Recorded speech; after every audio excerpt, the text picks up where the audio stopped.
नमस्कार दोस्तों, हम बिहार से और बिहार में आजकल पूरी तरह से राजनीतिक माहौल है। हर गांव मोहल्ले चौक चौराहे गली नुक्कड़े हर जगह राजनीतिक मय है।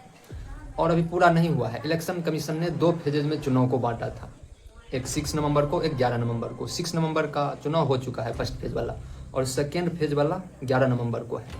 और इसी दौरान कई खबरें सोशल मीडिया और मीडिया के सामने आ रहा है।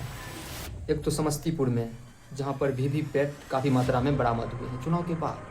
दूसरी खबर कि हाजीपुर में एक मनहार विधानसभा क्षेत्र का जो ईवीएम था, स्ट्रांग रूम में जो जमा हुआ था, वहाँ का सीसीटीवी कैमरा बंद है उस पार्टिकुलर रूम का। और रात्रि के 2 बजे के आसपास एक ट्रक आती है फिर जाती है।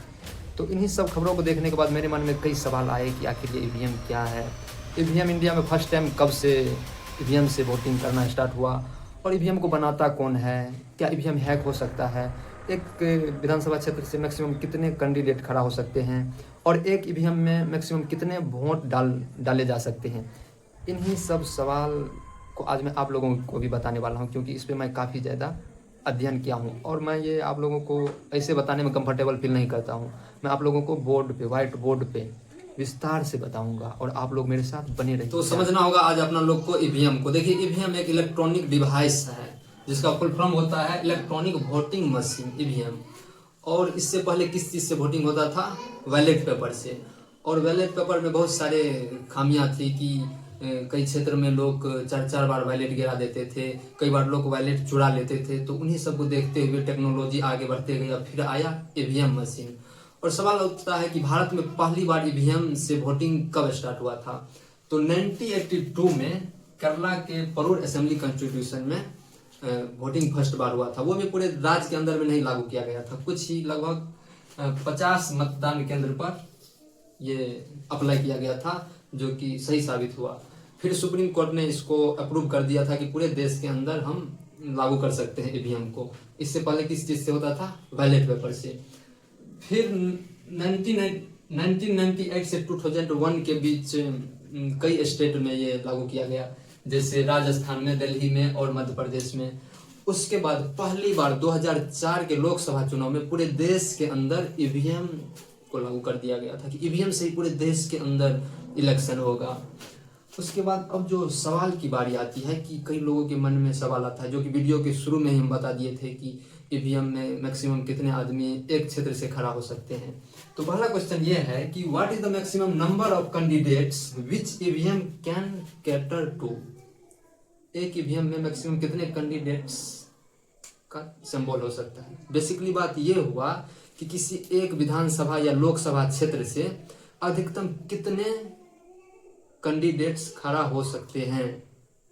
तो इसको समझने के लिए ईवीएम के वर्जन को समझना पड़ेगा। जैसे आईफोन का वर्जन होता है, आईफोन 16 था पहले, अभी 17 आया, उसी तरह ईवीएम का भी वर्जन था। सबसे पुराना जो वर्जन था M2 version, EVM M2 EVM version, जो 2026 में ये बनाया गया था। इस वर्जन को, इसको ओल्ड वर्जन कह सकते हैं। उसके बाद न्यू वर्जन जो आया 2013 में, ओल्ड वर्जन। अब इस वर्जन में ये खास बात है कि M2 ईवीएम वर्जन में मैक्सिमम एक क्षेत्र से 64 कैंडिडेट्स खड़ा हो सकते हैं। 64 कैंडिडेट्स खड़ा हो सकते हैं। लेकिन एगो बैलेटिंग यूनिट्स पे मैक्सिमम 16 आदमी का ही चुनाव चिन्ह रह सकता है। मान के चलिए किसी क्षेत्र से 64 आदमी खड़ा हो गया है, तो 64 इतना बड़ा सिंबल लगा हुआ रहेगा सब आदमी का, तो इस तरह से नहीं होगा। एक बैलेटिंग यूनिट्स उसको कहते हैं। मान के चलिए ईवीएम है, यहाँ पे ब्लू कलर में नंबर बैठाया हुआ रहता है, 1 2 3 4 5 6 मैक्सिमम 15 तक। और उसके बाद 16 वाला जो रहता है वो नोटा रहता है। तो इसमें मान के चलिए 64 आदमी खड़ा हो गया किसी एक क्षेत्र से, तो उसके लिए 4 गो बैलेटिंग यूनिट्स को लगाना पड़ेगा 16-16 करके। उसके बाद M3 वर्जन जो आया 2023 में, इसमें मैक्सिमम एक क्षेत्र से 384 कैंडिडेट्स खड़ा हो सकता है। 384 कैंडिडेट्स खड़ा हो सकता है। अब चूंकि एक बैलेटिंग यूनिट्स में मिनिमम 16 ही कैंडिडेट्स रह सकता है, कैंडिडेट्स का नाम रह सकता है, तो इसके लिए इसको डिवाइड करना पड़ेगा 16 से, तो ये कितना हो जाएगा 24। मान के चलिए कि किसी विधानसभा क्षेत्र से 384 आदमी खड़ा हो गया है, तो उसके लिए 24 को बैलेटिंग यूनिट लगाना पड़ेगा, लाइन लगा के एक तरह से, जिसको जहां पे वोट डालना होगा डाल देगा।